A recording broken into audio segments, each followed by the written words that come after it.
আবারও আমার ভিডিওর মধ্যে আসার জন্য আপনাকে অনেক বেশি স্বাগতম।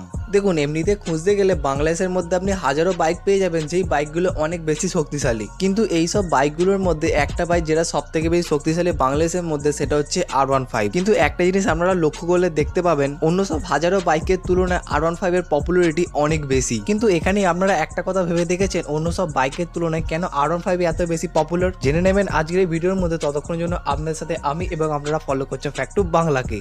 আর বেশি দেরি না করে আজ ভিডিওটাকে শুরু করা যাক। দেখুন, এমনিতে দেখতে গেলে বাংলাদেশের মধ্যে 13GB V4 থেকে শুরু করে জিক্সারের মতো অনেকগুলো ভালো ভালো বাইক আছে, যেই বাইকগুলো এখনো পর্যন্ত R15 কে হারানোর অনেক বেশি শক্তি রাখে। তবে এদের মধ্যে সব থেকে বেশি পপুলার কিন্তু R15 এবং R15 সব থেকে বেশি পপুলার হওয়ার জন্য মেজরের 3 রিজন আছে, এবং এই রিজন গুলোকে আজকে আপনি ভিডিওর মধ্যে জানতে পেরে যাবেন। দেখুন, প্রথম রিজন হচ্ছে বিউটি। দেখুন, এখন পর্যন্ত বাংলাদেশের কোনো রাইডারই বলতে পারবে না যে এই বাইকটা কিন্তু বাজে দেখতে, কারণ এই বাইকটা সুন্দর যে ইয়ামাহা কোম্পানি এতটাই ভালো করে বানিয়েছে যে কেউ দেখে এই বাইকটাকে পাগল হয়ে যেতে পারে। কারণ ইয়ামাহা কোম্পানি এই বাইকটার ডিজাইনকে বানানোর জন্য সম্পূর্ণভাবে কার্বন ফাইবার ইউজ করেছে, এবং লাইটিং এর সাথে এই বাইকটাকে অন্ধকারে দেখতে কিন্তু খুব ভালো লাগে। এই বাইকটার মধ্যে সব থেকে ভালো ব্যাপার হলো, যেহেতু এই বাইকটার মধ্যে বেশি থেকে বেশি কার্বন ফাইবার ইউজ করেছে, যার জন্য বাইকটা অনেক বেশি লাইট ওয়েট হয়ে গেছে। দেখুন, এই টাইমে আপনারা বলতে পারেন এই বাইকটাকে ভালো দেখতে, বাট এর থেকে ভালো দেখতে কিন্তু 13GB V4 কে। তাহলে আপনি এবার সেকেন্ড রিজনটা শুনে নিন। দেখুন, মেজালের সেকেন্ড রিজন হচ্ছে এর পপুলারিটির জন্য, সেটা হচ্ছে পাওয়ার। দেখুন, একটি রাইডার শুধুমাত্র বাইকের মধ্যে সৌন্দর্যকেও দেখে না, ওর মেইন আকর্ষণ থাকে তার পাওয়ার দিকে।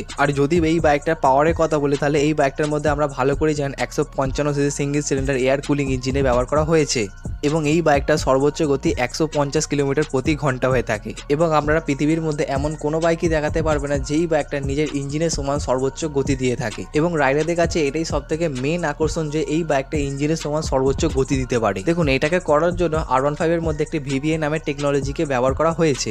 তবে আপনারা এবার এরকম ভাববেন যে VVA টেকনোলজি মানে এর মধ্যে আছে আয়রন ম্যানের শক্তি। দেখুন, বেসিক্যালি VVA টেকনোলজি হচ্ছে একটি সেন্সরের দ্বারা একটি কাজ। দেখুন, একটি বাইকের মধ্যে শক্তিকে তৈরি করার জন্য বাইকের ইঞ্জিনের মধ্যে পিস্টনটাকে হেডের মধ্যে হিট করে, এবার ওইখানে যে শক্তিটা উৎপন্ন হয় সেইটা পাইপের মাধ্যমে বের করা হয়। এবার এই পাইপের মাধ্যমে যে বের করা হয় তার মাঝখানে একটিখানি ভ্যালভ থাকে, এবং এই ভ্যালভটা একটি নির্দিষ্ট সময়ের মধ্যে খোলা এবং বন্ধ হবে, এবং এর মেন কাজ হচ্ছে সেই শক্তিটাকে বাইরে বের করা। এবার এই টাইমে VVA টেকনোলজি কি করে, সেই ভ্যালভের খোলা এবং বন্ধ হওয়ার গতিটাকে অনেক বেশি বাড়িয়ে দেয়, এবং বেশি করে শক্তি উৎপন্ন হচ্ছে এবং ভালোভাবে বাইরের দিকে শক্তিটা বেরোতে পারছে, যার জন্য বাইকের সর্বোচ্চ গতিও আস্তে আস্তে বাড়তেই থাকছে। নর্মালি এই টেকনোলজিটাকে VVA টেকনোলজি বলে থাকেন। এবং বাংলাদেশের মধ্যে এই বাইকটা অনেক বেশি জনপ্রিয়তা অর্জন করার 3 নম্বর রিজনটা হলো একটি ব্র্যান্ড ভ্যালু। দেখুন, প্রথম কথা দেখতে গেলে অন্য সব বাইকের তুলনায় ইয়ামাহা কোম্পানির ব্র্যান্ড ভ্যালু কিন্তু অনেক বেশি। দেখুন, এমনিতে অনেক বাইকই বাংলাদেশের মধ্যে আছে, তবে কিন্তু R15 একমাত্র বাইক যার দাম অনেক বেশি হয়ে থাকে। দেখুন, নর্মালি যদি আমাদের ভারতবর্ষে R15 এর প্রাইস হচ্ছে 2 লাখ টাকা থেকে স্টার্ট হয়, তবে বাংলাদেশের মধ্যে এই বাইকটা গিয়ে প্রায় 6 লাখ টাকায় দাঁড়িয়ে যায়। এবং এত বেশি টাকা হওয়ার কারণে ওখানকার বেশিরভাগ লোক কিন্তু এই বাইকটা পছন্দ হলেও কিন্তু কিনতে পারে না। মানে এই টাইমে যার কাছে বেশি টাকা থাকে সেই এই বাইকটা কিন্তু কিনতে পারে। এবার যেহেতু এই বাইকটা 10 জনের মধ্যে একজনের কাছে আছে, সেই জন্য এই বাইকটা সব থেকে বেশি পপুলারিটি পেয়েছে। কিন্তু এই কেসটাই যদি 10 জনের মধ্যে 9 জনের কাছে এই বাইকটা থাকতো, তাহলে এই বাইকটা কিন্তু অতটা বেশি পপুলারিটি পেতো না। এবং এই মেইনলি 3টে রিজনের জন্য বাংলাদেশের মধ্যে R15 সব থেকে বেশি পপুলারিটি পেয়েছে। তবে এই 3টে রিজনের মধ্যে আপনার কোন রিজনটা সব থেকে বেশি ভালো লাগে সেটা আমায় কমেন্ট লিখতে একদম বলবেন, সাথে ভিডিও থেকে শেয়ার, সাবস্ক্রাইব, লাইক করতে একদম ভুলবেন না।